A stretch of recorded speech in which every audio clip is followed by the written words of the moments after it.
বন্ধুরা, শুভ বিকালবেলা। দেখুন, এইমাত্র একটা ছবি আঁকলাম। কেমন হয়েছে জানি না, আপনারা বলবেন।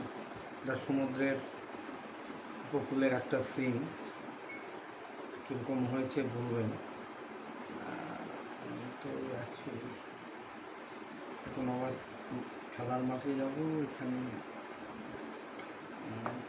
প্র্যাকটিস করাতে হবে মেয়েদের। তাই একটা ছবি আঁকলাম, বেলা খেয়ে ঘুম ভেঙে গেল, তারপরে করলাম।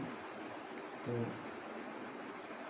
যারা ছবি আঁকবেন বা আঁকেন, তাদের একটা জিনিস আপনারা মনে রাখবেন সবাই, যে আপনি যদি ডক্টরেট হতে চান, কিংবা বৈজ্ঞানিক হতে চান, কিংবা মাস্টার হতে চান, তাহলে কিন্তু আপনার ডিগ্রির দরকার আছে এবং একটা নির্দিষ্ট বয়সের ব্যাপার থাকে।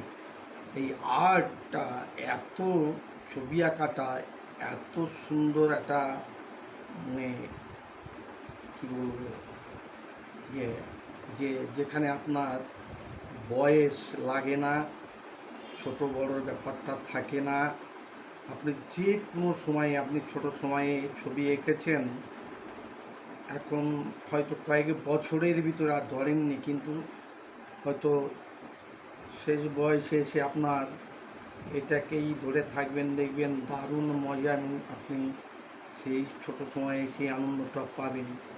এমন একটা প্ল্যাটফর্ম এই ছবি আঁকাটা, যে এখানে কোনো ডিগ্রি লাগে না, কোনো কিছু কী করতে হয় না, যে কোনো বয়সে আপনি এটা করতে পারেন।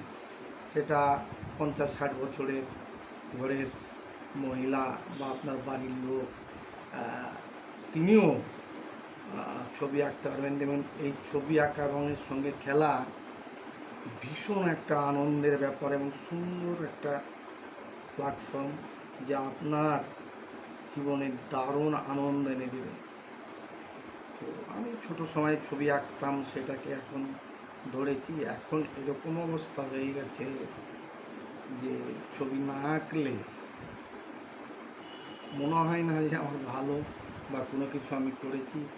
আর ছবিটা আঁকার পর যদি ভালো হয়, তাহলে দেখবেন আপনার মনটাই আলাদা একটা অনুভূতি এসে যাবে। যাই বন্ধুরা, ভালো থাকবেন সবাই, প্রত্যেকে সুন্দর থাকবেন। তো আর বিশেষ কিছু বললাম না, ওদিকে তারা করছে, মাঠে যেতে হবে, তাই খুব তাড়াতাড়ির ভিতরেই ছেড়ে দিলাম। কীরকম হয়েছে বলবেন সবাই। হ্যাঁ, যাই হোক, আপাতত ছাড়লাম। আপনারা সবাই ভালো থাকবেন, সুস্থ থাকবেন, সুন্দর থাকবেন। সবাইকে শুভেচ্ছা জানিয়ে শেষ করলাম।